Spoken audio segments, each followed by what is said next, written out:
TEG, proud sponsors of TEG Cusick Park, serving aviation, biopharmaceuticals and medical industries across the globe. TEG has been to the fore in the fight against COVID-19 with our customers and partners. A local business employing local people.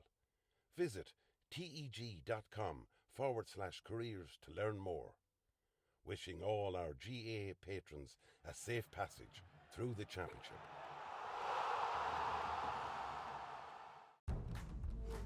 Seventh Coaches, proud sponsor of Westmeath GAA Hurling Championships. MJ Stone Building and Developments, proud sponsor of Westmeath GAA. Hey, mama, don't treat me wrong. Come and love you, daddy, all night long. And you? What do you do? It's a bit complicated to explain. Hey, hey. You know, I still didn't get exactly what your job is. That is what I do. New Renault Arcana E-Tech Hybrid. Winner, Irish Medium Crossover SUV in the 2022 Car of the Year Awards.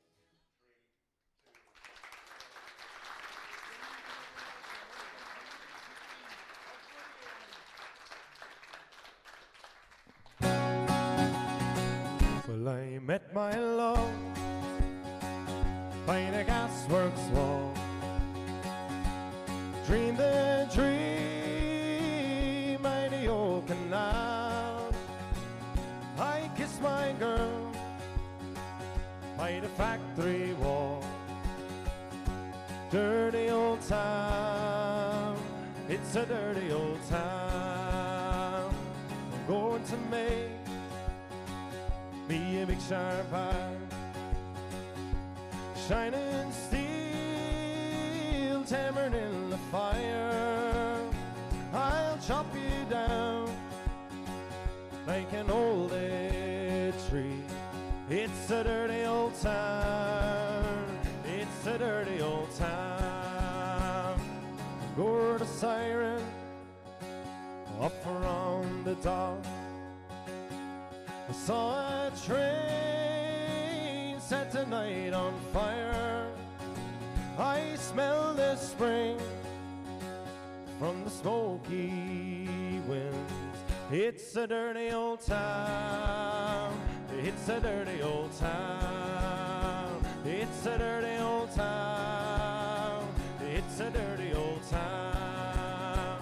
I met my love by the gasworks wall.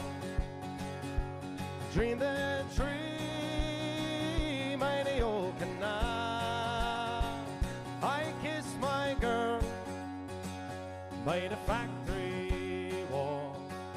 It's a dirty old town, it's a dirty old town, it's a dirty old town, it's a dirty old town. Thank you very much. Beautiful, Luke, beautiful. Ladies and gentlemen, Luke Price, all the way from Ballincarrigy, and for many that don't know him, played middle of the field for the Ballincarrigy intermediate team this year, and will be playing and showing off all his talent in the chambers later on tonight. Thanks, Luke. We're here tonight to preview this weekend's games and in the Hurling Championship finals, obviously. So, following on from our programme last week, but just tonight, I think we have to start off on a very sombre note. Westmeath GAA this week has been hit with two terrible tragedies. One has affected the Castletowngeoghegan GAA and St Malachy's GAA clubs with the death of Pádraig Kirby. Pádraig died in a work accident. I knew him well. I had him at underage hurling. Has affected the whole country, never mind Westmeath and the locality of Castletowngeoghegan. The other was the death of Kelly Nagle, at 21 years of age, who died following a brain tumour. She played ladies football with Milltown GAA and Shandona. And we send our sincere sympathies from everybody in Westmeath GAA, from everyone here on Iarmhi TV, and I'm sure from everyone in the audience, we send our sincerest sympathies to the two families affected. Now, as we know, the intermediate final fixture tomorrow has been postponed as a mark of respect, because the Castletowngagan club have kindly used their premises for the wake tomorrow and for the removal then on Sunday morning. So very understanding, and I think that the county board have done well and did the right thing by acting this way. And hopefully we'll be back maybe in a week's time back in Cusick Park for that game. But just, we have to mention it. It's a very sad occasion, and we offer sympathies to all those affected.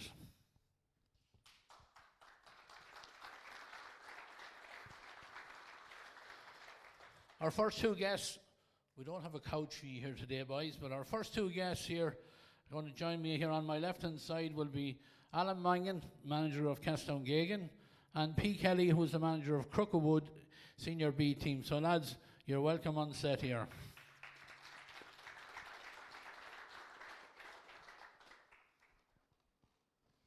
And again, everybody will understand that Alan has been seriously affected by the tragedy in Castletowngagan, and we thank him for coming in here this evening, giving up of his time. Lads, we're here, I suppose, to talk about the two finals this weekend, Senior B and the Senior A.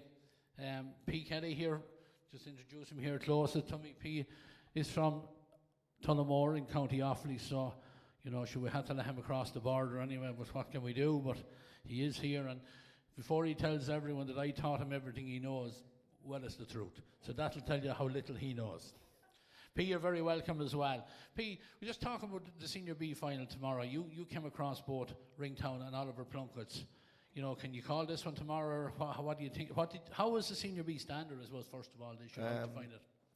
All the games, Ray, were very close. There was only a couple of points between any of the teams, apart from ourselves in the last game.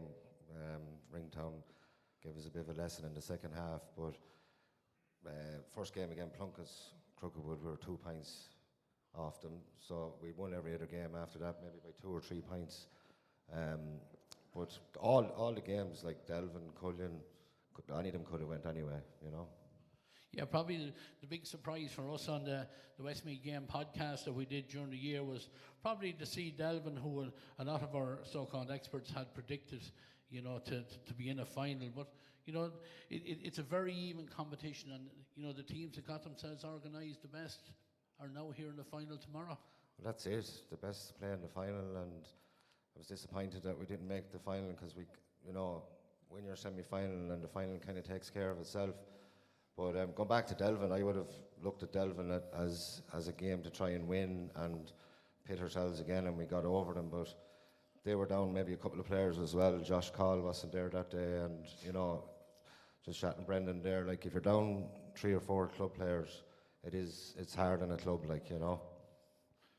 Yeah, and Alan, I don't know whether you've seen any of the Senior B games, maybe in and out of games during the year.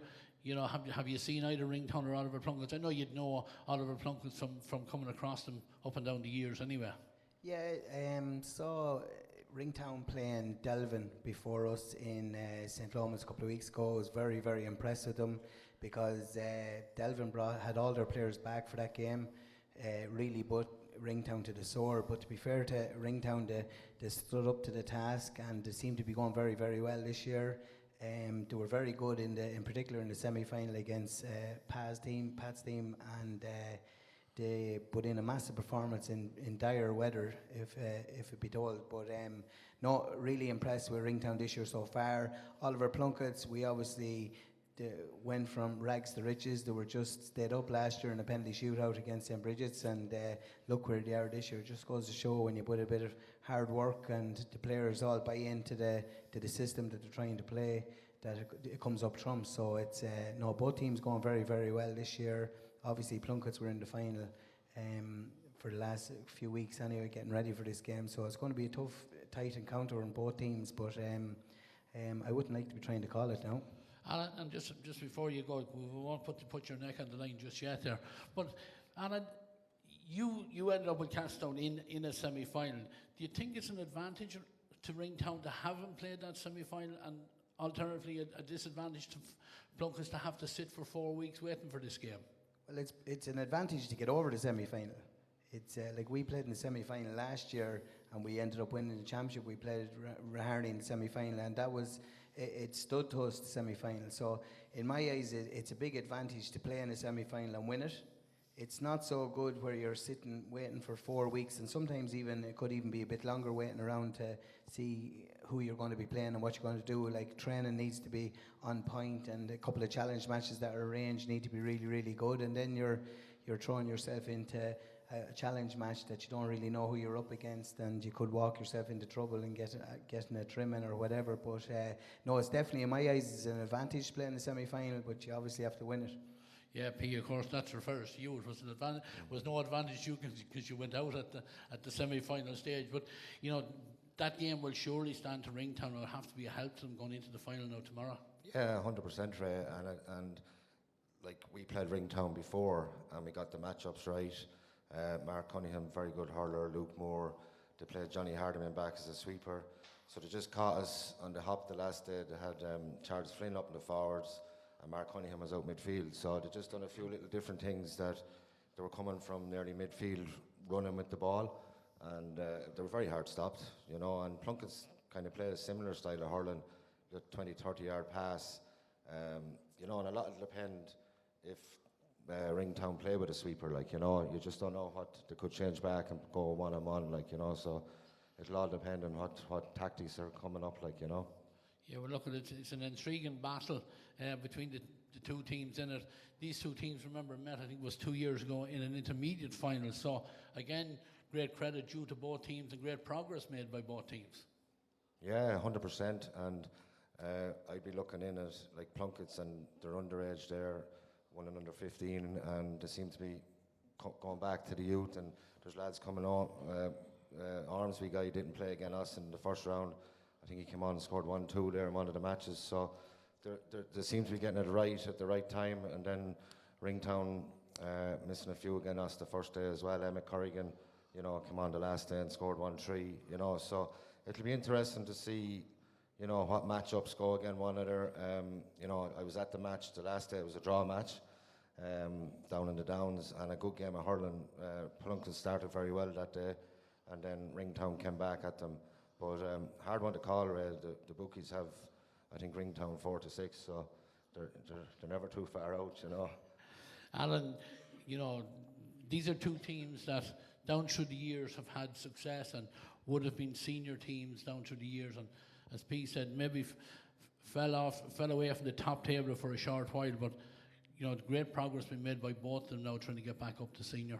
Yeah, exactly. Like, we're obviously all involved with the senior clubs and all that, but the work is done with these lads when they were from 11, maybe 9, 10, 11, the whole way up until senior. And obviously, listen, I don't think anyone from Ringtown and Oliver Plunkett's would disagree that maybe let that lie a little bit for a few years, and the club didn't, at senior level, didn't see the progress of players. But if you look at, in particular, them two clubs, the work has really, really been done at underage level. They're obviously producing really, really good players. Like, both sides are extremely young.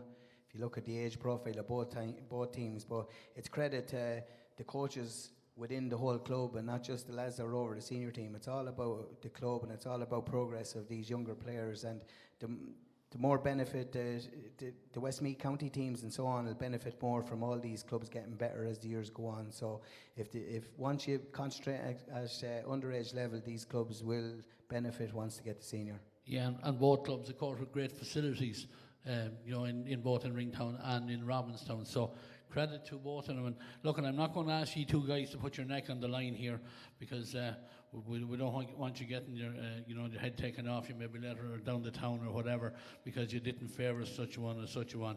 Look, we wish both of them the best of luck in the final. Alan, we'll go on and we'll talk about the big game on Sunday. I suppose the blue ribbon game for all hurling supporters in Westmeath, Raharney, Loughlane Gales. And I suppose, you know, we did a podcast at the very start of the year, and my very first opening question was, can anyone break the domination of the top three clubs? And we have it, with Loughlane Gales getting into the final this year. Absolutely, and well deserved. Like, let there be no mistake that Loughlane Gales deserve to be in the county final. There's no doubt.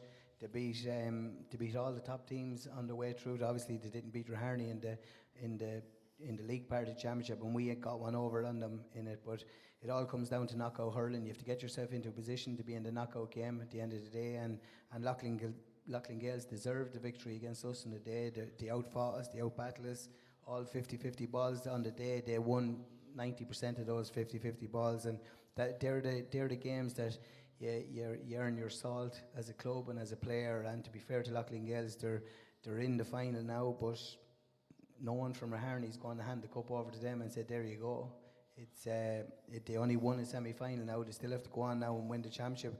I don't think anyone from Loughlin Gales here, or obviously the players, the management at home, will be happy with just turning up on Sunday and saying they played in the county final. They want to win it, and it's going to be their backs will be to the wall, but they're there and they're in with a fighting chance. Yeah, P, it's a big occasion for these lads.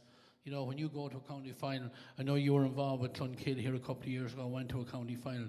It does bring its own different, feelings when you get to a final.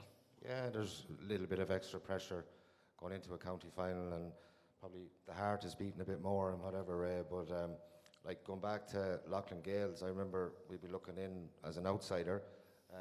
You'd be looking at Loughlin Gales and saying the quality there 7 or 8 years ago, and I was just surprised that they maybe didn't come a bit earlier, a few years back or whatever. But it looks like they've kind of got a mixture between youth and older lads there now. So I reckon I've seen them playing this year, and their centre forward there is Williams guy playing very well, great free taker.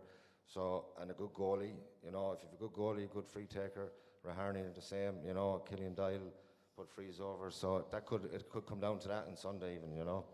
Yeah, Alan, do you think the experience that Raharney have, and maybe that little bit of nervousness from the Loughlin Gales that's going into the county final, will that be a factor, do you think? Well, it'll obviously be a factor for the Raharney lads. They're obviously more experienced playing in county finals, but there's no shortage of experience in the Loughlin Gales team. Like you obviously have Derek, and you have Jogger, and you have Shane Williams, David Williams, Brendan as well.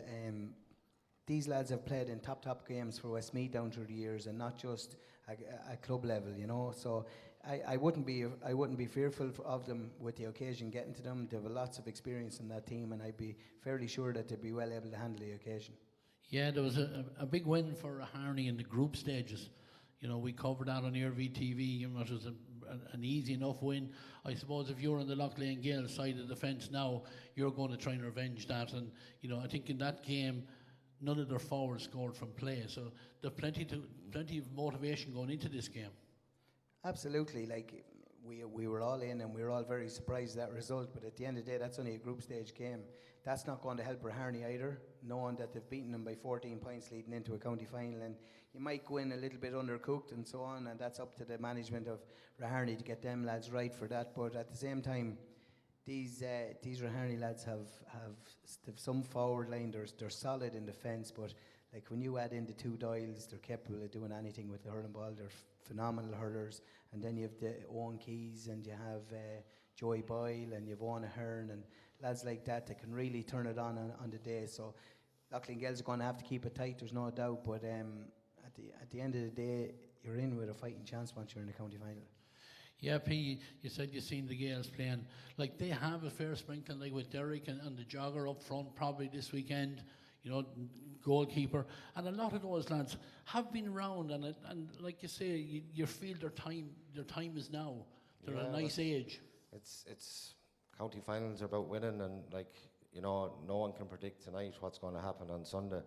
And like that, they have a very good free taker, and I know Killian Dial as well is excellent free taker, and it could come down to that, as Alan says. If Loughlin Gales keep it tight, get to half time, they're going to grow in confidence. I was at the Casttown game, and they just kept ticking it over, and then they got the goal then at the wind, and they were still in the game, and that's what it's about. And if Loughlin Gales are still in the game, they could have a chance of winning that title, Yeah, I was talking to a former Loughlin Gales player here earlier this evening, and he said the hype around the village in Collinstown now at the moment is just off the charts. But I'm sure I talked to any of the lads here from Raharney, and they'll tell you the same thing.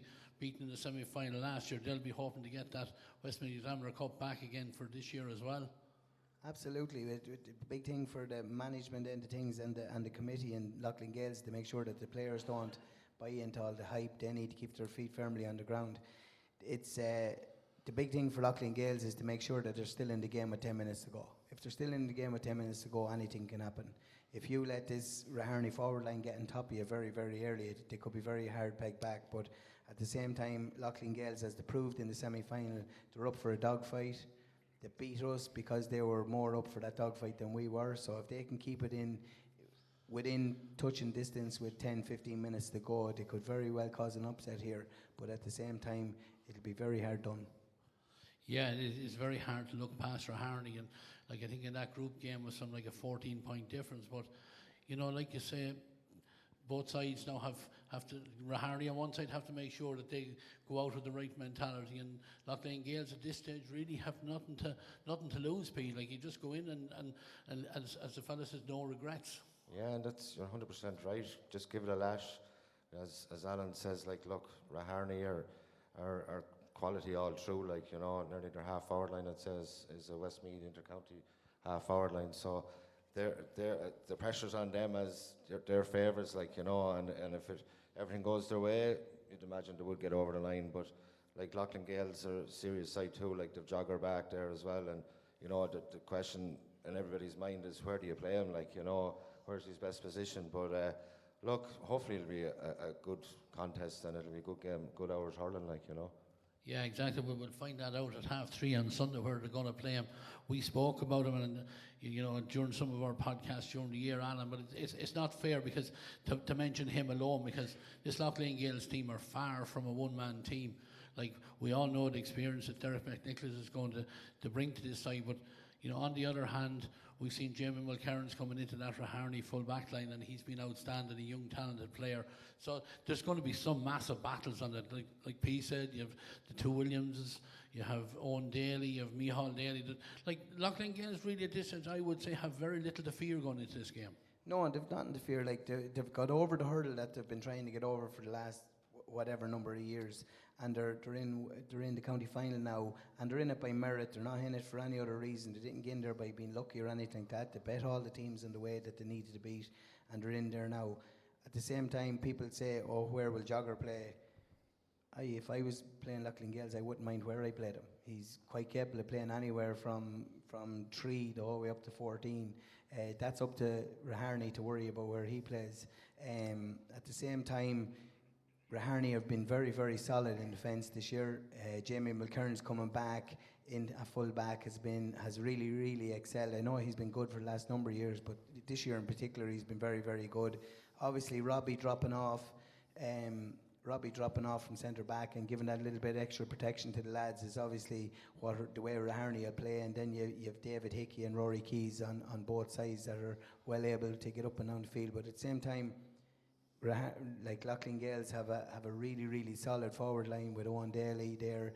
Shane Williams is very, very good, and obviously David Williams shot the lights out in the semi-final. So if Raharney don't get tight to these lads, they could very well be regretting it by 5 o'clock on Sunday evening. But at the same time, it's going to be a really, really intriguing encounter. Well, look, lads, I want to thank you for your insights into both the games coming up, to one tomorrow and one on Sunday. We're not forgetting the Intermediate Hurling Championship, and just before we leave from it, the lads in Castletown, I know, will have been, had their preparations, very badly disrupted by the incident. But I'm sure they'll be ready in a week's time, or whenever we get round to the replay. I'm sure they'll be firing for that one as well. Yeah, listen, it's obviously a very, very tough week. Pádraig was friends with everyone out there. He's a really happy-go-lucky type of guy. He's really friendly. Everyone in Castletown loved him. I don't know anyone that ever had a bad word to say about him. He was always the life and soul of every party. And as you know, Ray, you had him yourself with us. And he'll be a massive, massive loss to the club. Obviously, going to the match, Castletown lads wouldn't have been able to play this weekend, and we thank the county board and obviously Clonkill to agreeing to calling the game off. Like, these lads are going to, unfortunately, lay to rest one of their best friends on Sunday morning. So for us to try and go in and play on Saturday would have been impossible. But at the same time, they have something to fight for then the following weekend. They're going to try and play with Pádraig on their shoulder with a bit of luck. And listen, I'm sure Declan will say there now that Clonkill obviously are going to be trying to go gung-ho to win this as well. But at the same time, we're going out there. it's probably a little bit unfortunate that it's two second teams that are playing in the championship final, but the teams have to start working a little bit harder probably underneath to make sure that they beat the likes of Castleton and Clonkill. So these lads have been fighting for this match all year. They've been training with us all year with the senior team, and they're going to give it a right good go. Now obviously Clonkill have a lot of lads back now that they probably didn't have during the summer that are back playing, so it'll be very hard for us to go across the line, but with a bit of luck for Porrick's sake we might just do that. Well, look, thank you very much, Alan and P, for joining us. And just before we let Alan go, of course, you all know he got his intermediate football medal last Saturday. So congratulations to him, and congratulations, Alan. Cheers. Keep it up as long as you can. That's Alan Mangan, the manager of Castleton Senior Hurling this year, and P. Kelly, manager from Crookwood. Now, on my right-hand side, Paul Doonan has a couple of special guests with him here. Yeah, thanks very much, Ray. I'm joined by Declan Leonard and County Board Chairman Frank Mescal. And Declan, first, I can come to you. If it's been a tough week for Castletown, it's been a very magnanimous week for Clonkill to agree to postpone this game tomorrow. And I think in the circumstances, it's very good for that to happen. Oh yeah, but it was an easy decision to make because, look, at hurling is one thing, but when you have a tragic event like the death of Porrick Kirby, it puts everything into perspective. So there was no issue from Clonkill's part, and we just like to express our sympathy to Kirby and the family and the Castletown and Malachy's clubs. Yeah, and having said that, Declan, you have the minor final on Sunday, of course, with Clonkill playing the Piercing. So it's a weekend to look forward to for the younger lads, for the next generation of Clonkill Orders. Without a doubt, this team, the under-17 team, like 2 years ago, I think they weren't in the last four, but they've got there now and they're in the final against the Piercing, a very good Piercing team, who they beat us in the preliminary round by, I can't remember the exact score, whether it was 3 points or 4 points, whatever it was, but they were the Piercing, very good team. So, but we're there in the final, and we'll be going all out to win it. Yeah, and the green and gold will be flying well on the county final day. I'm joined by County Board Chairman Frank Mescal. And Frank, this is a weekend for hurling this weekend. It's all our finals this weekend. But at the same time, we have another major operation coming up shortly with the Quid Games in the Park Hotel very shortly. Yeah, I suppose before I talk about that, our hurling final weekend is always a very, very special weekend. It's an ancient game in Ireland, and the All-Ireland final weekend, very, very special.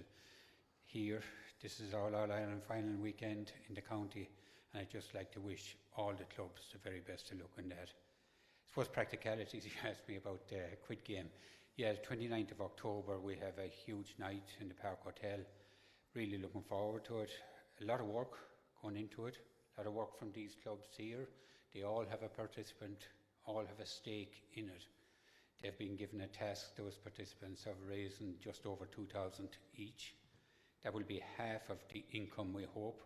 The other half will come on sponsorship from firms, and a number of us, too small by right, but a number of us have been on the road for the last few weeks getting in sponsors for that. So we're looking forward to a really, really good night. Yeah, and of course, it's all for the betterment of Westmeath GAA in hurling and football, Frank. So it's something we it's the elephant in the room, but you can't play without the finances behind you. And this is a chance for us to get behind not alone the county board, but indeed our clubs as well, because it's a club effort. Yeah, it is. I suppose we have a number of projects that this will go towards.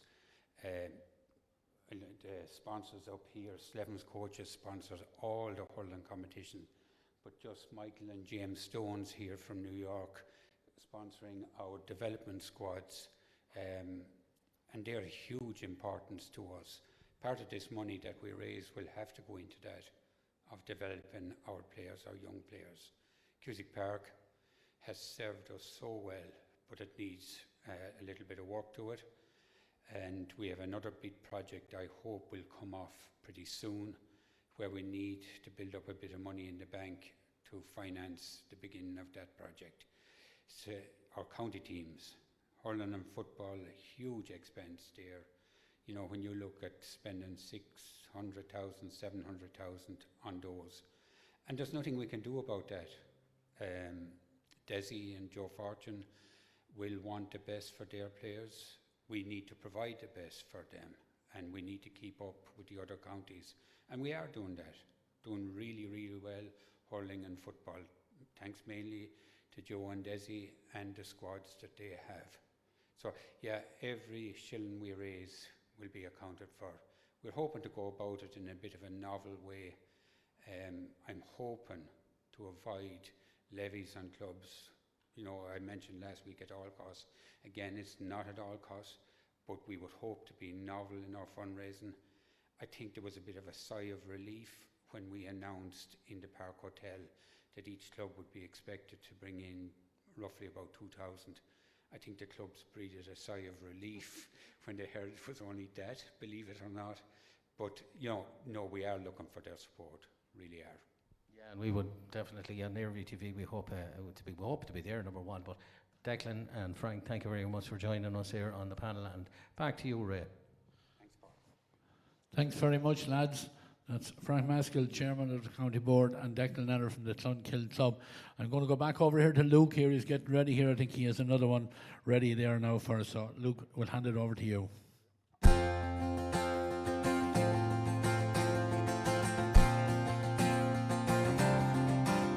Oh, the summertime's coming, and the trees are sweetly blooming, and the wild mountain thyme grows around the blooming heather. Will you go, lassie, go, and we'll all go together to pluck wild mountain thyme all around the blooming heather. Will you go, lassie, go? I will build my love a tower, neon pure crystal fountain. And I will find all the flowers on the mountain. Will you go, lassie, go? And we'll all go together to pluck wild mountain thyme all around the blooming heather. Will you go, lassie, go? If my true love, she were gone, I would surely find another. To her I will sing things that make her full of wonder. Will you go, lassie, go? And we'll all go together to pluck wild mountain thyme all around the blooming heather. Will you go, lassie, go? And we'll all go together to pluck wild mountain thyme all around the blooming heather. Will you go, lassie, go? Will you go, lassie, go? Lovely, Luke. Thank you very much.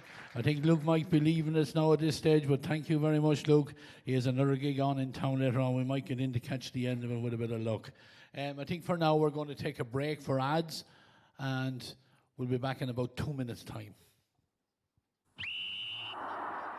TEG, proud sponsors of TEG Cusick Park, serving aviation, biopharmaceuticals and medical industries across the globe.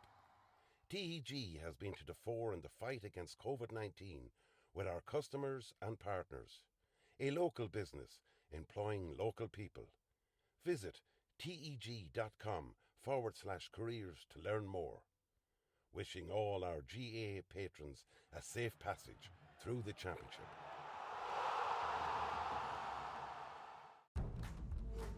Seventh Coaches, proud sponsor of Westmeath GA Hurling Championships. MJ Stone Building and Developments, proud sponsor of Westmeath GA.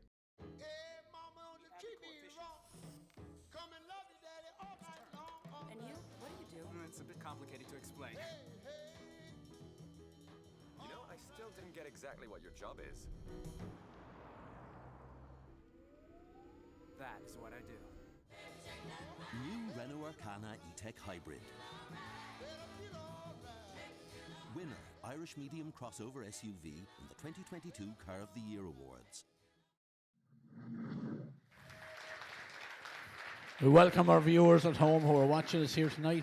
Welcome them back here now, where on the couch to my left-hand side here, actually it's only a hard chair for him, I want you to give a warm welcome to our Senior Hurling County Senior Hurling Manager, Mr. Joe Fortune.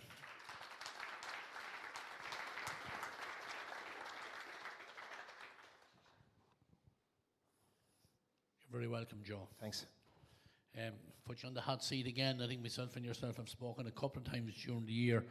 We're back in for another year again anyway. We won't look any further than that. But I think you told me earlier off camera that 2023 was a relatively successful year. Is that the word I used on a podcast previously?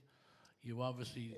Yeah, you used a few words on podcasts I've been listening to over the last few weeks. But I think, first of all, Ray, like for me, coming up tonight, I think it would be remiss of me not to mention the tragedy that's happened for both those families. Like, we're involved in a game that we love. Like, I manage a team that, you know, that go to war for me every day I ask them to. But when you see the effect that tragedies can have, and since I've come to Westmeath in the last couple of years, I can think of so many for the people of Castlepollard, and now it's hit obviously Castletown and other places in Westmeath. But we play a game that we love, and the one great thing about the GAA, I think, is that when hard times come across people, they unite. And for what I suppose Clonkill, the last time I saw Brendan Murta in the skin was in Parnell Park in 2018 after Clonkill had a massive tragedy on their doorstep as well.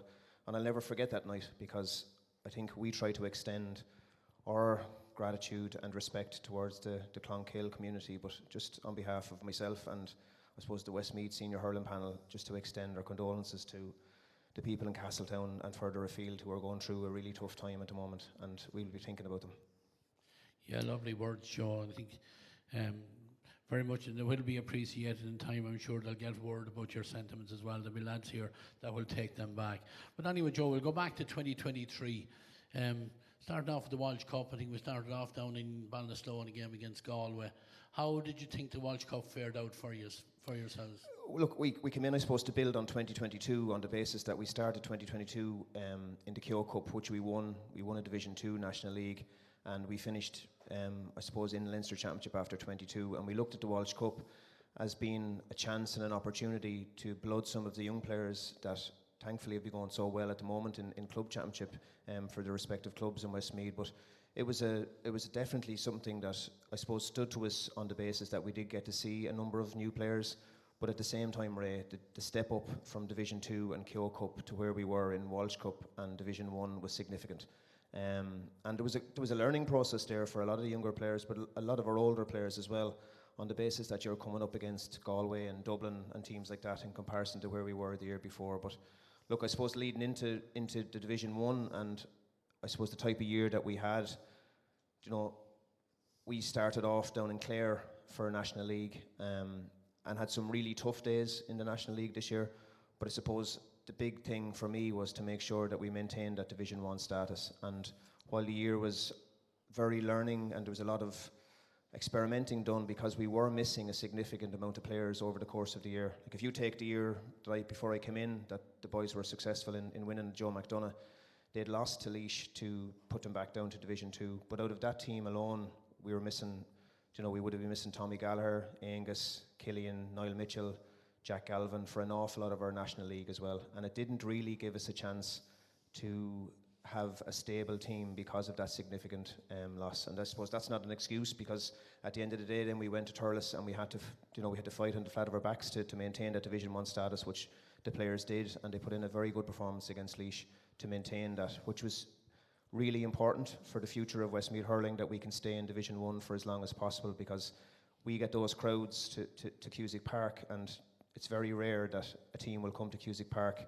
and leave it without, I suppose, knowing that they've had a serious battle. But that's not good enough to the players either. The players don't want moral victories, Ray. The players want success. And I suppose from a National League perspective, there was success because we maintained that Division 1 status.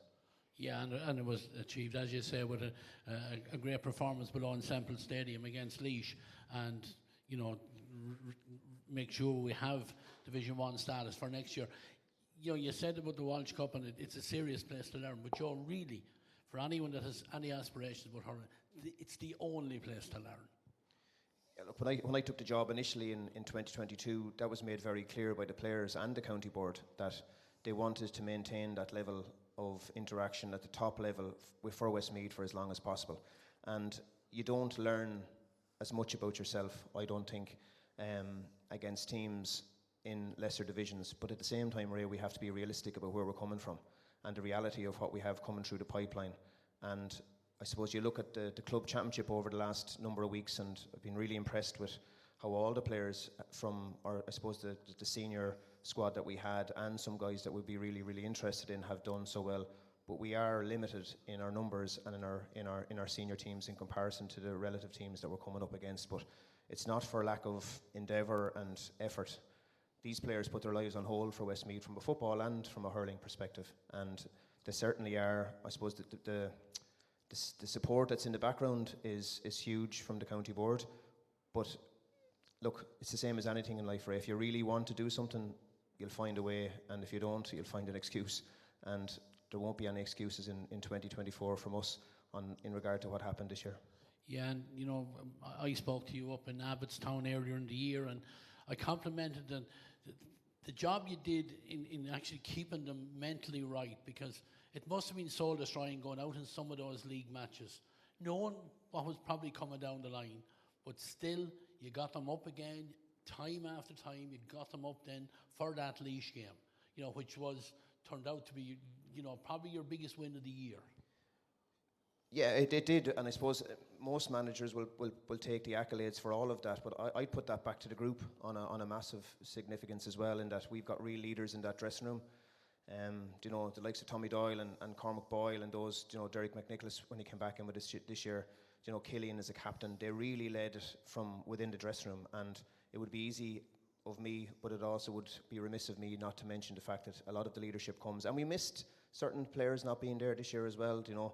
Like while Tommy Gallagher was out sunning himself in Australia, we were going, you know, we were in knee high in muck in Galway and other places. But look, we missed Angus and we missed players like that this year. There's no lie. And when Mitchell and that were injured, you know, we didn't have Niall O'Brien against Dublin as well. Like all those players, when you do come up against the best teams, Ray, we need all our players available. And it's easy for, I suppose, maybe other teams to have 17, 18, 19 coming in, but we've got younger players who are learning their trade with really, really good players. So the Robbie Grevels and the Killian Doyles and the Niall Mitchells of this world, they're bringing on the David Williams and those players, you know, the Mark Cunninghams. So we need that. And was it hard to lift them? I wouldn't say it was hard to lift them, because I think the reality was always that it was going to be a dogfight at the end between ourselves and Laois or Antrim in that scenario to stay in Division 1. And the players, you know, while they never down tools in any game, I'd also say that the year previous they were in Cork and they'd been beaten by 35 points in Páirc Uí Chaoimh the previous year and brought it back to 6 points, I think, this year. But it's still a loss, and the players don't take any moral victory out of that, you know. But look, for what it was, the Division 1 this year was tough, and I don't expect it to be any easier next year. Now we'll move on then to Leinster Championship. Again, I suppose we have to mention, you know, the fabulous win down in Wexford, where probably there wasn't enough of us down there to see that fabulous victory, like against all odds. Your home county. Have you crossed the border since yet? Once, I think I got back home yet since then. Look, yeah, I think for as long as I live, no, I'll never forget that day. For the second half was just something special, and for the people in Westmeath, the families, the clubs, the supporters that did go down that day, but even those that didn't travel that day, like Ray, we've needed the supporters, we've needed the clubs. I find it, like, if you look at the county final this year, you've Loughlin Gales and Raharney in the county final, the two clubs that we trained probably most during the course of the year from a Westmeath senior hurling point of view in as well. And I think the Wexford day was special, like you're 16, 17 points down at half time. But it was special, but we didn't finish the job the following week. And I suppose that's something that, while the Wexford result will always stay as a special moment, you know, it's the first time Westmeath had beaten Wexford since World War II, you know, since the 1930s, which was a huge result. But we didn't finish the job the following week, and I suppose that's one reason that I'm back on the chair now, because I'm not coming back for anything else except to make sure that I right that wrong. Yeah, well then we'll look forward now, Joe, to 2024. I suppose the first thing, have you changed up your backroom team, or is everyone good to go? I know it's a huge commitment for lads to come in, even as selectors, whatever else, kitmen, the whole works. It's a huge commitment to get involved with a county team. Yeah, we've made some changes to the backroom team. I suppose the most significant one that we've made is Conor Clifford is coming on board as an S&C coach to build on the work that was done by Richie Flynn over the last couple of years. Conor has worked with Jim Gavin and Pat Gilroy in really successful times in Dublin. Really impressive guy, and he's somebody who's going to work closely with Joan Angle as well in regards to what we're going to do from an S&C point of view. But there will be small changes as well that we'll get announced in the next couple of weeks in regards to that. That's fair enough. We won't press you anymore for names or anything on that one. Joe, your objectives for 2024? It's very simple, Ray, to be honest. You know, I need to keep Westmeath in Division 1 next year. I suppose my primary objective, first of all, is to get the players that I need on board and buying into what I want to do over the course of pre-season. To get the Westmeath people behind us again, to get the clubs behind us again, but to keep Westmeath in Division 1 is the ultimate aim at the start of the year. And then I need to bring the Joe McDonagh Cup back to Westmeath. That's the reason I'm coming back. Yeah, and of course we'll have a lot of Midland derbies in that next year as well, so it won't be an easy job either. So you'll have to get the focus, coming out of the league straight into that McDonagh Cup campaign. You'll have to get them focused very quickly after the league. Absolutely. Look, I think in sport, no matter what you do in life, especially in sport, there's nothing easy. And the team that will walk up the steps in Croke Park in May or June next year to win a Joe McDonagh will be the team that deserve it.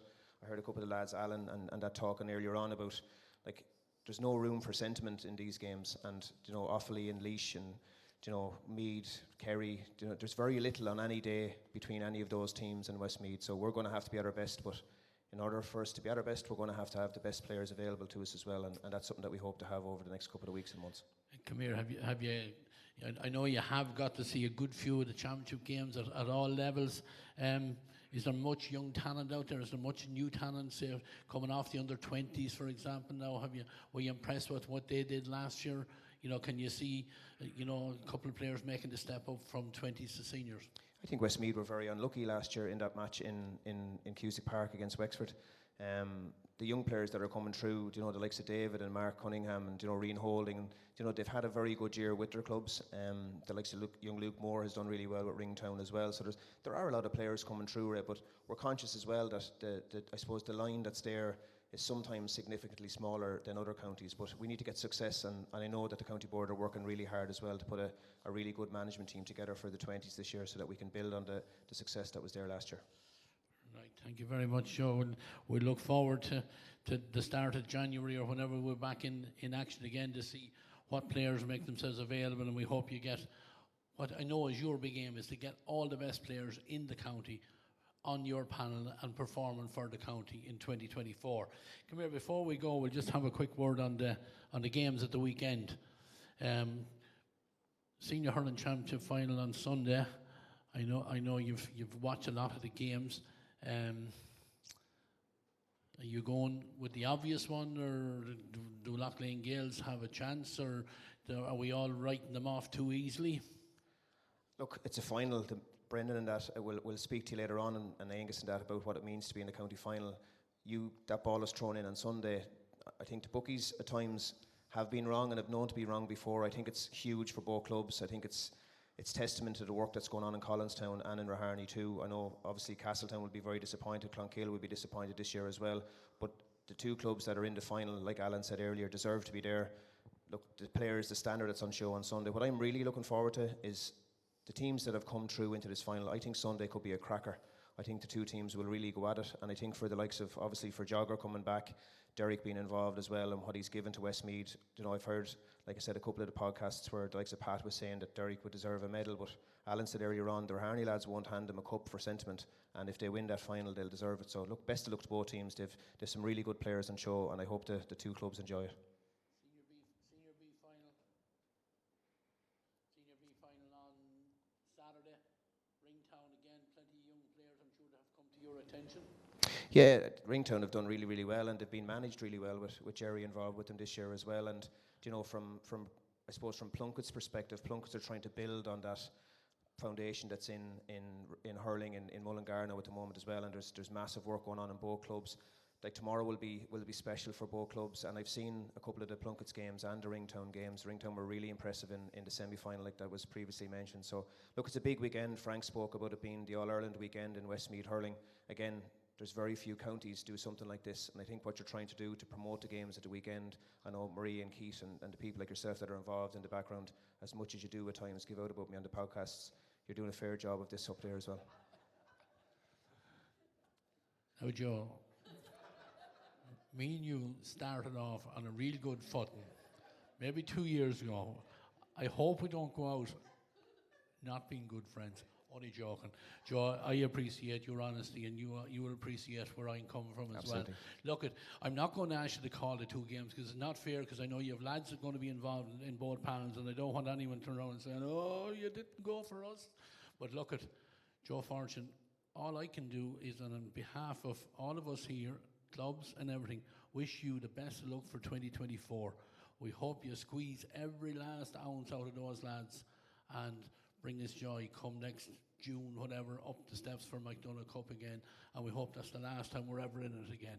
So, ladies and gentlemen, our manager for 2024, our senior hurling manager, Joe Fortune, thank you very much. Thanks, Frank.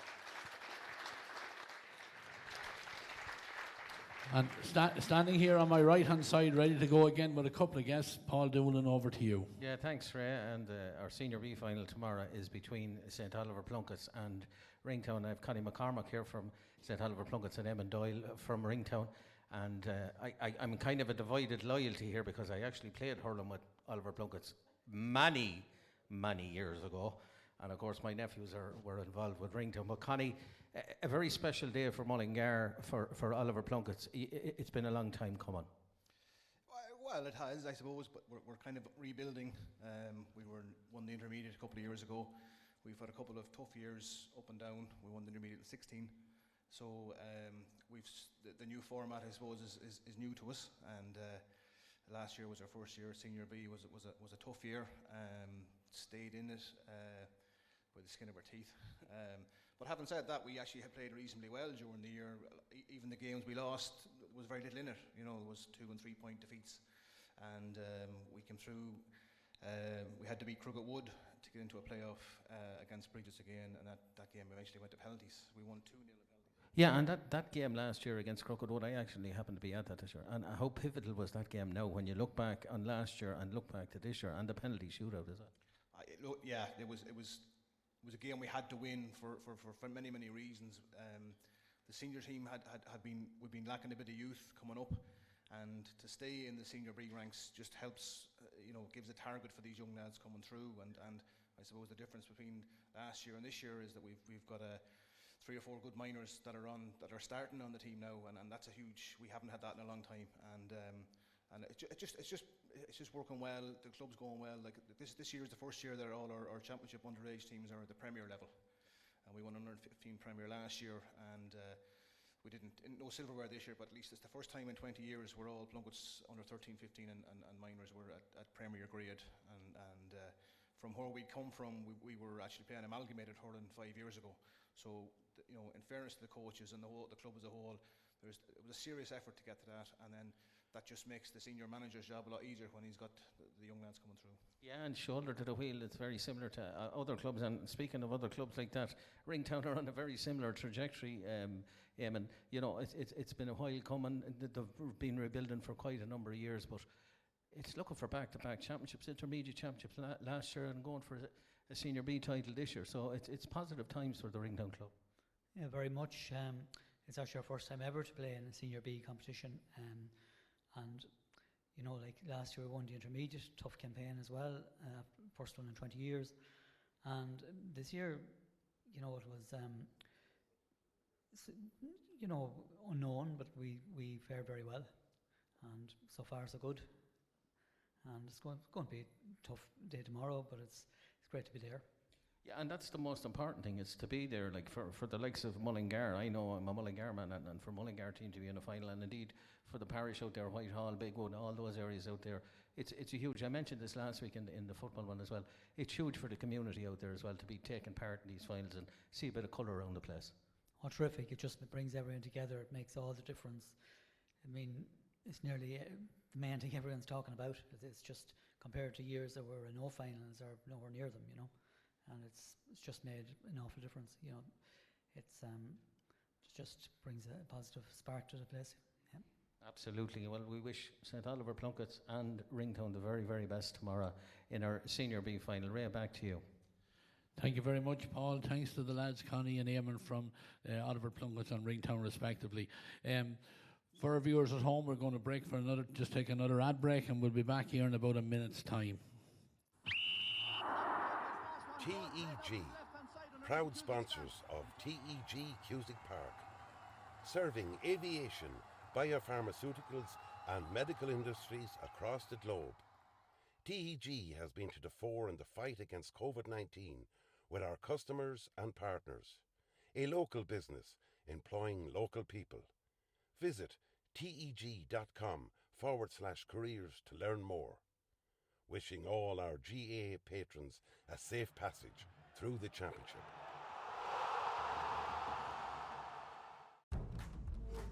Seventh Coaches, proud sponsor of Westmeath GA Hurling Championships.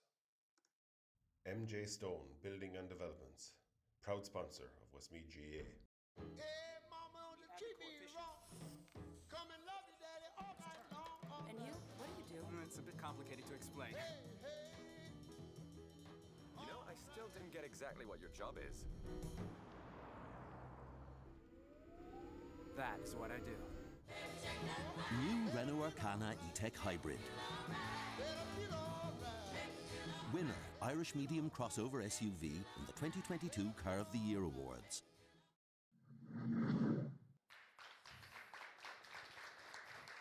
Welcome back to the Bloomfield here for this Up for the Game. Looking forward to the Senior Hurling and Senior B Hurling finals in Cusick Park this weekend. And I'm going to be joined here now on my left-hand side by Brenda Murtagh and Angus Clark.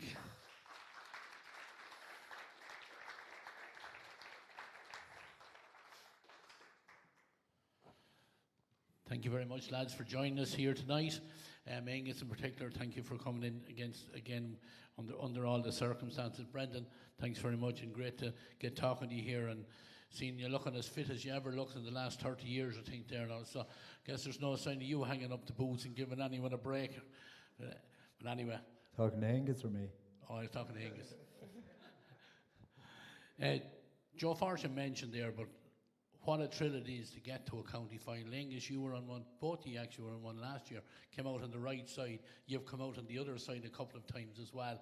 But what are said both clubs now, what are the players doing back home, and even the teams getting ready for tomorrow? What's their routine for tonight?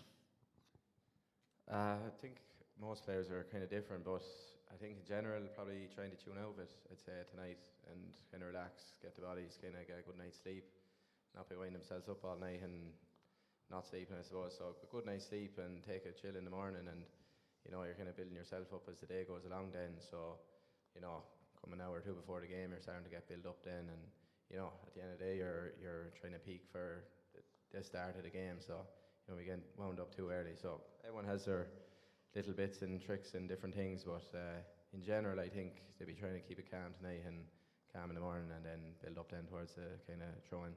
Brendan, for the lads then on Sunday, same thing, try and get through the day tomorrow, keep your mind off the game as much as you can, and then focus then for Sunday again. I suppose that's the plan, will be with them lads as well. I think keeping your mind off it is a huge part, like, because to be in a county final, you have a lot of work done to get there. You should be probably peaking at that level, or your target should be to peak at that level. You know, when you get that far, you want to perform on the day, and especially for the younger lads, and there's a lot of younger lads there with the Collinstown lads, good hurlers, young hurlers, haven't played at that stage yet. It's going to be a huge day for them, so it's kind of keeping your mind off it, keep your headspace in the right place, thinking about the positive things, that sort of stuff. And then what Angus said, like your food, your sleep, all that really does come down to it, you know, as well. But look at it's really looking forward to it, and it's a huge day for them lads, for all the lads, and the likes, named it already, like Derek and Jogger and these lads. half and 1-1, it'd be, they'll obviously be going for one. Yeah, no, I think talking to the Loughlin Gales man earlier on, I think maybe Derek McTinkle is the only one that was on the panel back in 2002, maybe, but certainly none of the rest of them were. So, can you guys remember your first county senior final, Angus? Yeah, no, it's a good while ago now. So, no, to be honest, the first one, not that well, to be honest, right? No, not that well. But definitely, as when you're younger, you would be a bit more nervous for the games. Like, the more you play them, the more you build up, whether it's a county final or whether it's a semi-final or a game of Westmeath, the more them you play, the more used to them you get, the less nervous you get. You still get hyped up coming up to the game, but definitely when you're younger, you'd struggle a bit more maybe the day before, the morning of the game. So I think the more younger lads that are there, they'll hopefully, I suppose the older lads on the team will be kind of trying to just give them a few tips and keep them along. But my first one, I suppose, would have definitely been nervous for the first one. Yeah. Brendan Murta, you probably don't remember your first one. It's probably that long ago, but for still your experience would have told, even going into the one last year, it must have been a great help to you going into that game. Yeah, I came back late last year. So look, it was talked about already. We didn't play the semi-final, and Alan mentioned it already that I really think there should be 2 semi-finals. That's for another day, but a semi-final is a huge game. You can play as many challenge matches, you can train, but an actual semi-final, the intensity, everything that comes with a semi-final and the confidence that you get from it going into a final, like it can't be replaced. And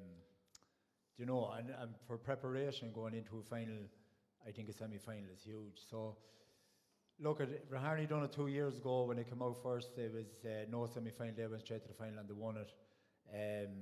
So look, they could do it again, but I think that semi-final could actually stand to the Gales.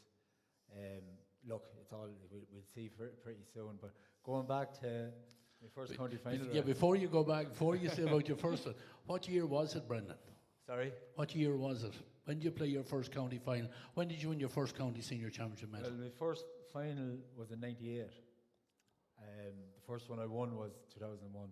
We lost to Loughlin Gales in '98, and the Gales went and won 3 in a row, and we stopped them in 2001. Someone has just whispered in my ears, 25 years ago. Well done, Brendan Murty. You're a credit to the game. That's all I can say. English, you're probably feeling like a young fella here now at this stage. Your first county final, 2011, I think, was it? Beaten. I knew it. I was on the sideline. You won it then. Was it 2 years later? Yeah, 2011 was the first one. Yeah. Brendan, I suppose, probably had a big scoreline up that day, I'd say. And I suppose at that stage, we had such success at underage. I remember just losing that, and it was nearly just shock because we had been so dominant at underage, and nearly just expected it was going to just carry on, and it was just going to happen at senior level. So I remember losing that one and nearly just been kind of shocked that we hadn't got across the line. And you realise then when you get into senior that it's a big step up, and you really have to work down and get into the nitty gritty and really work hard all year, and it's a different ball game. So it was great to get across the line. It took us 3 years then. 2013, that was a great win for us. Yeah, well, look, getting back to the games this weekend. The lads from the Gales, like they're in their first final, I think, since 2009. So they'll know, that they certainly don't come every year and they don't come easy. So they'll be going out here tonight or on Sunday, going out certainly, as the fellas said, leaving nothing behind them and dying in their boots, making the effort to try and get a county championship medal. Just remember we played them last year in the last round of the championship, and it was in Kinnegad.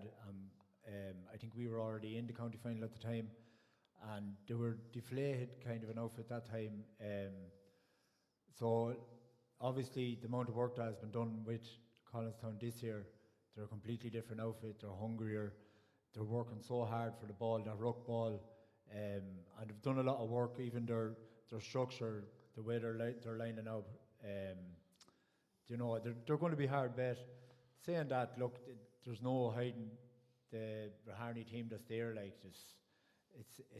they've no weak spots whatsoever. Like, they've 6 really good scoring forwards, good midfield, and they've a good system in the way that they're playing in the back line as well. Robbie's dropping back and he's being fed the ball, and like, there's a lot to look at.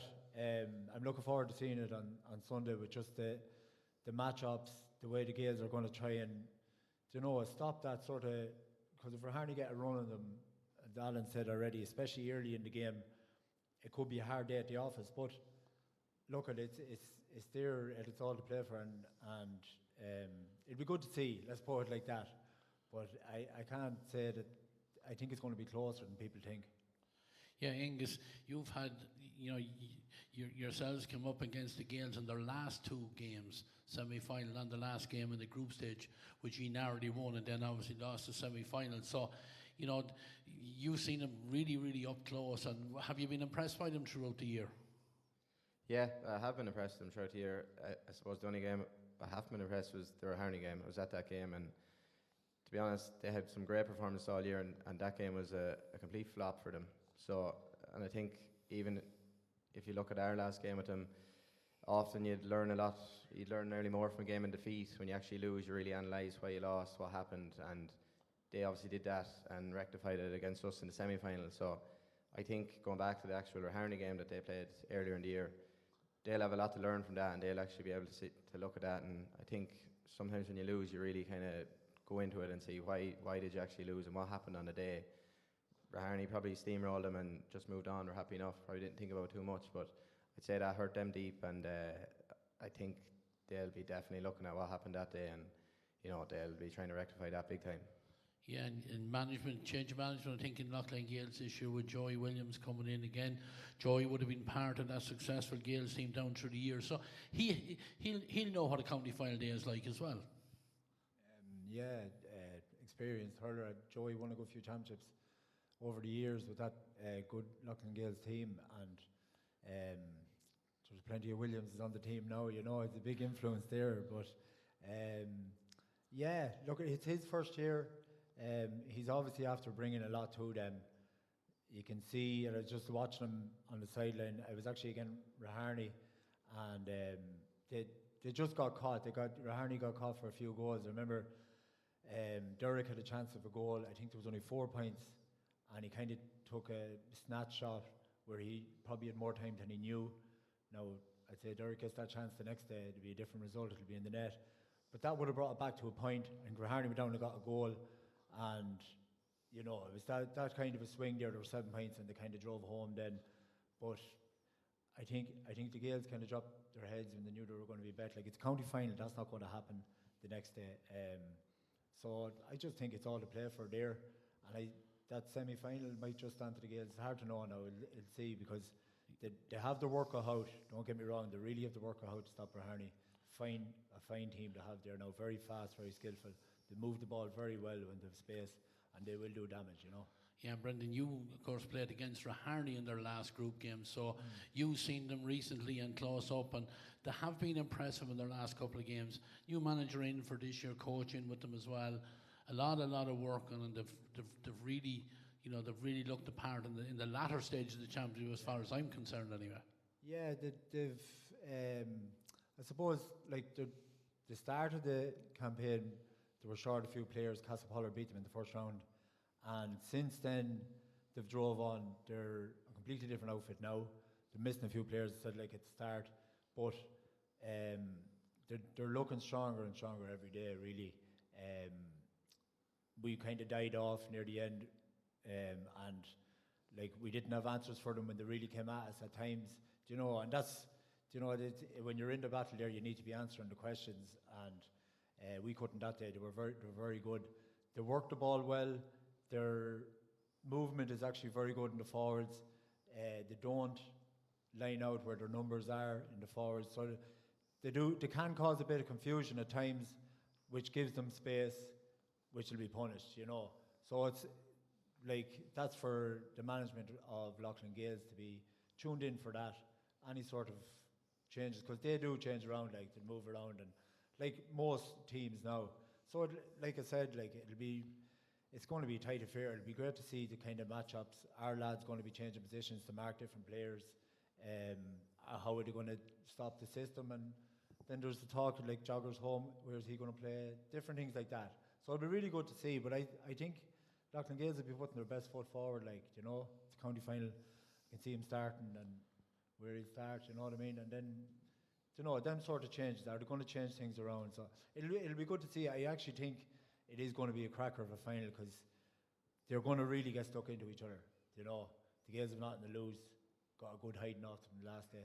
They're not going to let that happen again, you know. So. Yeah, before I let you guys go, both your second teams in the intermediate final, how have they been? Were both squads training all together in Castletown and in Clonkill this year? Angus, what way did you work it out? I know different management, but everybody trained together. Yeah, everyone together, and we've probably a good number. We've 35 or 6. Sometimes it can be difficult to extra few lads, but it's a good kind of number. You're always able to have games of training, good kind of short-sided games, different pitches, that kind of thing. So it's a good number to have, and I think training with seniors brings on the intermediates as well. So I think definitely that's where we've always done it, and it's been working well. So that's what we've always done.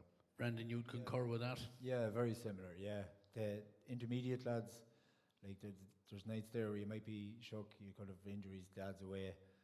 You still have 25 coming up to 30 because of intermediates, you know, and it's still a good training session rather than, I don't think separating them would ever work. You know, I'd rather train with 30, 35 lads than have 2 separate outfits. Because the intermediates, they want to play senior hurling, you know what I mean? They want to get up to that standard. So, everyone together. Look, I'm going to let you two guys go. Thank you very much for joining us here on the panel. Angus Clark and Brendan Murtaugh, ladies and gentlemen. Thank you very much to both of them. With that, we go over to Paul Doolan here on my right-hand side where he has guests from both Loughlin Gales and Rahari. Yeah, and it's the Slevin coaches senior hurling final we're going to talk about next. Noel Briody from Loughlin Gales and John Shaw, two legends, I suppose, of either clubs. And Noel, I suppose it's been a while since the Gales were here, but you're going to enjoy this one. We are going to enjoy it, and we're not just turning up. We're going to let Rahari know we're there. Oh, that's feuding words, Noel. we were underestimated before, so we're coming out fighting. Yeah, and that's the way you have to be, I suppose. You know, you've broken that hoodoo. The big three have you know, someone has broken through that big three, and this time it's going to be your turn. And I suppose you're not turning up on county final day just to join the parade and for us to comment on you. No. We were in a couple of semi-finals there in the last couple of years, and it's very hard to win the semi-final.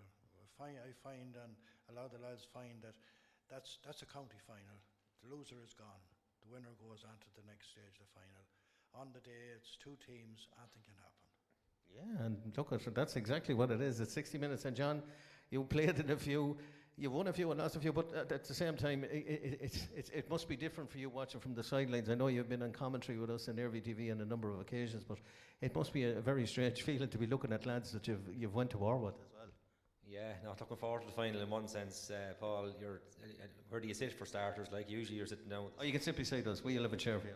You know, you're sitting down with the subs, or you're on the field, so it'll be a different atmosphere for me building up. But looking forward to all the same. Not as nervous this weekend as usually before a county final. But I think looking down through the years, I think there's never been a county final in my memory that has you know, there's been it's always been close. You know, county finals always go that way. So I don't expect anything different on Sunday. Like Loughlin Gales are coming in with massive pedigree and great tradition as well. And that tradition, I would have played against them and lost them more times than not when I started hurling. So that tradition is built up there from lifetime, as in Rahari as well. Rahari have had the big break as well. A lot of lads have said it as well. And the Gales had that great game against Castletown. So I don't think the Rahari lads are certainly taking anything for granted on Sunday. They're expecting a really hard game. They're going to know they're going to have to play up to their best to get the result. If they do that, I think they have a great chance of winning, all right. But that's on that basis they'll have to play to their best, I think. And are they up for the battle like Noel is here? No, I'd say you can nearly go onto the field there, Noel, but are they up for the battle? Are Iarmhi up for the battle the same way as Gales are up for the battle? I doubt they'll tune into this pod anyway, so it won't make a difference. Lads, it's been a pleasure, and I do wish the very best of luck to Iarmhi and to Loughlane Gales on Sunday. Ray, back to you for the final part of the show. Thanks very much, Paul and John and Noel, two great stalwarts of the respective clubs. Now, on the panel here now, I have the three men that this time I am going to get them to put their necks on the line, because these are the boys that get paid to look at these games, and they are the experts in all things games. That's Damien Maher, Jerry Buckley, and Paul O'Donovan. So welcome, lads, here tonight. Damien. Damien, we'll start with you there first of all. I suppose we'll talk about the Senior B game on tomorrow. Oliver Plunkett's and Ringtown. Again, very little, I think, between these two sides either. Yeah, and an intriguing final in store. Fantastic to see, first of all, I suppose, progress in hurling in Mullingar, because that's crucial. We've been listening there all evening about how Westmeath can make an impact and how Westmeath can make progress. They have to look at the two big urban centres in the county, and Mullingar, crucial that we develop the game and grow the game there, and absolutely vital that St Oliver Plunketts are thriving and doing well, and great to see them back in the final. That doesn't take anything away from the fact that they're facing a huge task in taking on Ringtown, who've been much more impressive and won their semi-final very impressively, and will go into tomorrow's game as clear favourites. Jerry, do you concur? Do you make Ringtown favourites going into the game tomorrow? I've actually a fancy for St Oliver Plunketts tomorrow. I've seen them a few times. I've been very impressed, and I concur with what Damien's saying about hurling in Mullingar. I'm old enough, unlike the two lads here. I was alive in 1962, but I don't remember Pearse's winning the title, but I'm old enough to remember them playing in finals in 66 and 67.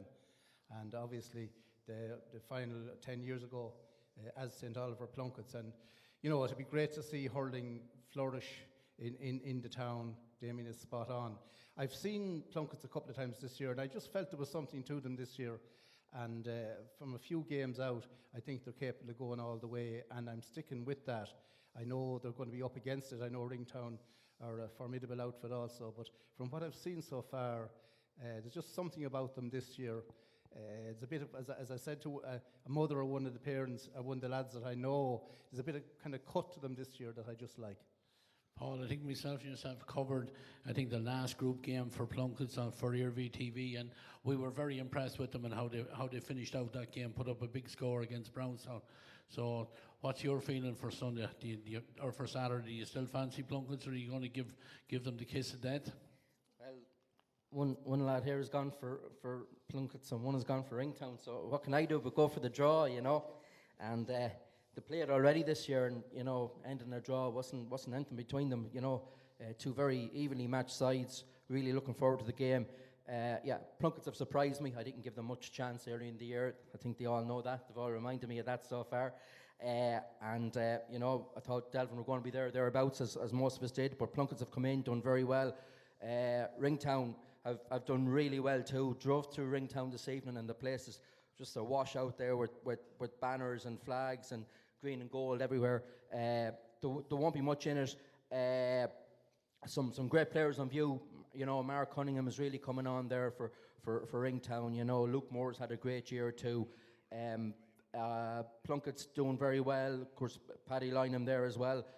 Good in the ball, and you know, you've got Kieran Curley always looking for the goals, and that probably a very hard call, Ray.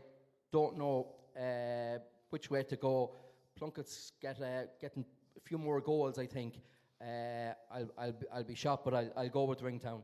Oh, there you are, Plunkett's, you're guaranteed to win now, so he's giving Ringtown the kiss of death. Another just a little intriguing thing about this as well, this game, we'll have two players from Ringtown, and I think one from Oliver Plunkett's, that are inter-county teammates. So again, they'll all know each other. They played against each other in a junior final an intermediate final 2 years ago. You know, they're back here now. They're playing in the group game. So both these sides, Damien, know each other very, very well. And, you know, Plunkett's maybe with a little bit more experience than what Ringtown have, but, you know, Ringtown with a little bit more youth. But, you know, I'm a little bit, I like the strength that Oliver Plunkett's bring to this game. Yeah, and you know, two well-balanced sides. But I suppose momentum at this stage of the year is crucial, and how the teams have been progressing along through the championships. And the more impressive victory came for Ringtown in that semi-final. They'll be looking to build on that. Plenty of experience, probably more experience in the St. Oliver Plunkett side. Kieran Curley was mentioned there. You know, many years he's been around. So they'll be pushing hard, pressing hard, but I do have a sneaky feeling that it could be Ringtown today. Yeah, Jerry, that experience he talks about, I can't let it go without mentioning my own cousin Greg has been around. Greg Gavin been around a long time with the Oliver Plunkett lads, still putting his shoulder to the wheel when needed. Davy Gavin is there, of course. Aaron Craig, current inter-county player, is there. Conor Lynch there as well. So, you know, that against maybe the Luke Moores and the Mark Cunninghams, the younger lads with Ringtown. So it's again looking forward to a big game now tomorrow. Yeah, I think it's going to be a close game, and I hope the weather improves. We've had horrible weather, but I believe the forecast is for a nice weekend. We all know that hurling thrives, you know, on nice weather conditions. We were lucky with the weather for the football final last Sunday, and it proved to be a disappointing spectacle. So hopefully we'll have decent weather for the hurling, and that, you know, lads will be able to show their best abilities. But yeah, a mixture, I suppose, of youth and experience on both teams. And you mentioned Greg Gavin there. You were talking about Brendan there earlier, what a fabulous hurler he was. I remember Greg being on that great minor team that we had that scared Kilkenny, and so he's around a long time as well. So yeah, that's, I suppose, your typical club teams. You'll have youth and experience, and how young lads adapt to the big occasion can often be a factor in such games. Yeah, and Paul, last word with you there. Just the semi-final, will it be an advantage to Ringtown having played that game where Plunketts have sat for the couple of weeks? I'd normally say yeah, but I think looking back at that semi-final, Brownstown had a couple of men sent off, and you know, Ringtown had a man sent off as well, and he's going to be missing tomorrow. Charles Flynn, be a big loss for them. But I thought that the last 20 minutes of that game was just, you know, it was like shooting practice for Ringtown. It wasn't much of a game at all. You know, they came through very easy. Plunkett's been working away in the background. They've been having challenge matches. You know, they're working very hard this year. Kieran McKenna told me, you know, they've been putting the work in. As I said, it's paid off in a lot of games. They've won them by a point or two. They've finished the games very strong. You make me feel old there, actually, Ray. You mentioned Greg Gavin. I remember coaching Greg as an under-15 soccer team, and that wasn't today or yesterday. So it's great to see Greg out there playing still. But also, just to mention the goalkeepers on view tomorrow. You mentioned inter-county players. Of course, Pat Burke played with Longford this year, and Paddy Lynham too. And then you've Conor Lynch the other end. Two outstanding goalkeepers coming up, and it's great to see them playing. Conor Bracken, or sub goalie, not even making the goals. He prefers to play outfield at the moment. So some great quality players on view tomorrow. So look, I think it's going to be a real good game and going to be very tight, Ray. Yeah, we're looking for us neutrals going in there tomorrow, and for viewers on Iarmhi TV, we just hope for a quality game, and as the fella says, may the best team win on it. Damon, we'll come back to you now. Just a quick word on the Intermediate Hurling Championship final. Obviously not taking place tomorrow, well documented, but two second-string teams, I suppose it's fair to say, and you know, it's a game, again, both of these teams will want to win. Absolutely, and obviously our condolences with everybody associated with the Castleton Club, and in particular with the Kirby family at this sad time. As people have said here earlier, some things are bigger than sport, and certainly dealing with a tragedy of that nature is huge, and the decision to postpone the game is certainly the correct call on this occasion. Yeah, very interesting insights earlier from Brendan Murta and Angus as to how two great hurling clubs, you know, how they work together, how they work at progressing players and retaining numbers, and the importance of having the big numbers for the training sessions and making sure that the progress is made. Fascinating insight there, and no surprise, of course, that Clonkill and Castlehamgagan, clubs like that, Raharney, they're still setting the standard. They're setting the standard for the other teams, and we might bemoan the fact that they are second string sides, but still it's up to the other teams to get there, to work harder, to kind of take the example these teams are setting. And Clonkill and Castlehamgagan, they'll be very, very keen. Clonkill in particular, they'll be very keen because the senior hurling semi-final didn't go well for them. It wasn't a reflection of how they can perform or how they have performed over the years. So they'll be very eager, and they have got a lot of players back. They looked slightly stronger of the two in the semi-final, and perhaps they could get over the line in that game. But it's not for another week, of course. Yeah, Jerry, have you seen much of the intermediate games through the year? Very few, to be honest with you, Ray, and I concur with Damien. My sympathies to the Kirby and the Nagel families, and there was another local tragedy in recent days too with a GA connection. So listen, these are games of hurling, and they're relatively speaking, they're not important when people are going through what they're going through. So I just hope that when the match does take place, that Castletown will do themselves justice, because it must be a terrible time to be going through, and I wish everybody well this dreadful weekend. Yeah. Paul, just before we leave, I just wanted you to say a few words about the under-17 final. Of course, we have it on Sunday morning. You're probably more up to speed on these two clubs, Clonkill and the Piershick. Yeah, again, big day for Sunday's a big day for Loughlin Gales, as I said, and it's a long time. We were talking to Joey Williams in the build-up to the final. He says it's whatever by reaching the senior final. He says it's a long time since the teams in both minor and senior finals, and joined up with Chur there. And he said it's great for them that they're coming along. He says they had to join up. He says it's now enabling them to produce some younger players coming through. He says, and if they can get a player or two through each year, he says it's working for them. And look, Clonkill, we know the conveyor belt that they've turned out year after year, and the hard work that people like, you Declan Leonard up there earlier, working in the background and keeping the club going, and lots of quality there. Yeah, look, should be a very good game, close game. If I had to just pop for one, maybe in a Piersic on the day. Very good. Now, Damien, we'll go on to the big game of the weekend on Sunday at 3:30. A novel pairing, first time for Loughlin Gales in the final, I think, since 2009. Raharney, probably fair to say, going in as red-hot favourites into this one. I don't know how they carry that tag normally, but that's where it looks for me anyway. I don't know what you make of it. Yeah, obviously, a little similar perhaps to the senior football final last week.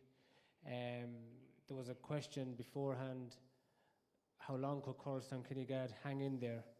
How long could they make life difficult for the pre-match favourites who were St. Lomans? And hang on in they did. Not a spectacular game by any means, but they hung on in for a long time. However, ultimately, the superior team won the day. Hurling, totally different game, obviously, but the level of experience within that Raharney side, suggests to me that Loughlin Gales, while they will come with massive hunger after 14 years and determination, it just might not be enough on the day. But I think we're going to have fine weather for Saturday and Sunday, which is great. It's to be welcomed, because when Loughlin Gales won the semi-final, they won it in extremely difficult conditions for hurling, and that can happen at this time of the year. So hopefully it's a great occasion and a great game. Some of the finest players in the county on show, and I'm really looking forward to it. Yeah, Jerry, as Damien said, that some of the finest players, we can name them from both sides, and certainly we hope both sides do themselves justice, and we have a cracker of a county final. Absolutely, and sure, we've had some fantastic hurlers on show here tonight. The Anguses and the Brendans and John Shaw. I left John out of that great minor team that rattled Kilkenny as well. We've no shortage of top-class hurlers in Westmeath. Unfortunately, as Joe and other managers, will vouch, maybe not the numbers that other counties have. So, in lots of ways we're punching above our weight, and I wish Joe well next year. And I hope it's a good final. Damien has stolen my thunder somewhat by comparing it with the football, because I was going to say the same thing, really. It's probably a free shot for Loughlane Gales, as it was a free shot for Collestown Kinnegad last Sunday. And Collestown Kinnegad had a great chance of winning that match and didn't take it. And somehow, while I fancy Raharney to win, I think if Loughlane Gales get the same chance that Collestown Kinnegad got last Sunday, I think they could sneak over the line. But I'm sticking with Raharney. And there was a bit of talk earlier about the benefits or otherwise of playing a semi-final. You can make an argument both ways. If the team that doesn't play a semi-final wins the final, they say, well, they were fresher. And if the team that wins the semi-final wins, they say, well, they benefit from the game. I think if you're going to win a cup, you're going to win it regardless of how many matches you play. Yeah, and you have to beat the best teams to win the county final anyway. Paul, just go back to the group game quickly. Raharney were convincing winners. Will the mental damage that game that game could have done to the Loughlane Gales, will it impact them this week, or is that long gone and forgotten and sunny days back in whenever it was, and will it have any impact on the game on Sunday, do you think? Well, again, you can use that either way, to your advantage or disadvantage, whichever way you look at it from either side. I mean, the Gales will use that as, determination to bounce back and prove that they're better than that. And, we were out during the week there interviewing the various managers in the build-up to the game. And, the one thing you took out of Collinstown that evening was a wet, dark, damp night. Those lads they're hugely determined, They're really determined to make this count. And they've waited so long. Like the boys stole my thunder earlier by mentioning Kinnegad in the football. The big similarity is you have a team here, they've waited so long to get to the final. And there's a huge buzz out in Collinstown. They're really getting behind the team, But, as they've said earlier, Raharney just aren't going to hand over this cup. And I think the physicality and determination which Loughlane Gales will bring, I think Raharney can match that. If they don't match it, the Gales will win. But I think Raharney will match it, and I think they have that extra degree and that extra bit of quality in them, and it can see them across the line. You're fancying Raharney? Well, go back to the start of the championship break when we did the podcast, and I remember you asked who you thought, who asked the people who was going to win the championship. I said Raharney, and the podcast was over, and John Shaw was there, and John Shaw, they were going out to play Castle Pollard, and John Shaw says, lads, Sean Quinn's in Australia. He says, Jamie Mulkern's out injured. He says, Robbie Greville has a hamstring. He says, Killian Doyle's not playing. And I says, what am I after saying here, And look, Pollard went out that day and they won, and they were worthy winners in the day. They were coming with great momentum. They'd won the league and all the rest, so not taken away from them, a great win. But it was so important for Raharney got their full back line in order there. And Jamie Mulkern came in and made a huge difference at full back, but also the two cornerbacks there, Darren Finn and Conor McKeough, they've sorted them out. The next game after Pollard, they conceded 4 goals, to Father Dalton's, and that's a huge, huge worry. But they have settled and they have got it going. But, it's interesting. Someone said to me here tonight, Jamie Mulkern's hasn't been tested in there yet at full back, so we'll see what happens on Sunday. It should be very interesting. They're talking about the matchups. Huge matchups, big tactical battle going on here, Where's Joggo going to play? That's huge because the defence have done so well while he's been away, and they've knitted into a nice, tidy unit there, and they're playing very well, the likes of Dan Higgins and Philip Riley, and it should be a good game, but, just think Raharney might have too much. Well, look at Paul, I think you've covered nearly everyone in that one anyways. So look, that's it from our programme here this evening on Up for the Game here on Iarmhi TV. I just want to finish up by thanking a few different people that have helped us out over the last 2 weeks in both the football and the hurling Up for the Games. First of all, the Westmeath County Board of Donny Malone, Marie Line and Keith Quinn, thank you very much for your help. All our sponsors, again, of all the competitions, from Slevins Coaches to Shea Murta Precast, Clark's Bar, MJS Building and Development in New York, KC Sports, again, supplying ourselves here with our T-shirts, for which, credit to Eddie Casey. All our musicians that took part. Luke Price here came in on short notice tonight. The Temple Oran Kelly Band were here last week with us. All our guests, all our club reps, you guys, the audience that came tonight and the guys that came last week. I want to also thank the cameramen who spent long hours in both the Annabrook Hotel and the Bloomfield here tonight. It's Ger Gavin, my brother, on camera, and Ollie Gallagher, who was here as well, and Tom Shaw, late signed and drafted in here this evening. And then on sound, Kevin Matthews and Ger. So thank you all very much for hosting this. We hope that we'll continue on this Up for the Game programme, that maybe we get it to grow and grow in the years coming ahead. But look, for 2023, we're coming down to the last round of our Hurling Championship football all completed. So it's the best of luck from us here to all the teams taking part over the weekend. We wish them all the best of luck. We don't care. We just hope for good games. So for now, I also have one last one shout there. Thank you, Donny. St. Lomans man, and better not forget him, that's Sean Flanagan, who provided us with all the flags here behind me here tonight as well. Thank you for that one. Kevin Flanagan, his brother, his son is Sean actually. So look, thanks very much to one and all. We'll say good night and wish all teams the best of luck for the weekend.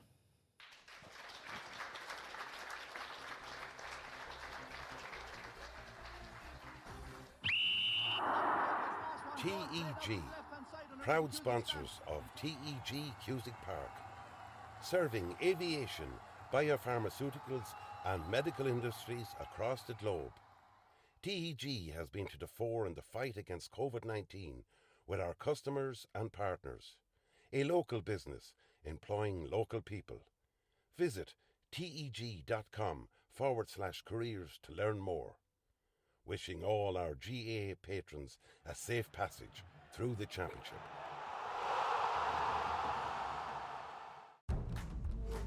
Seventh Coaches, proud sponsor of Westmeath GA Hurling Championships.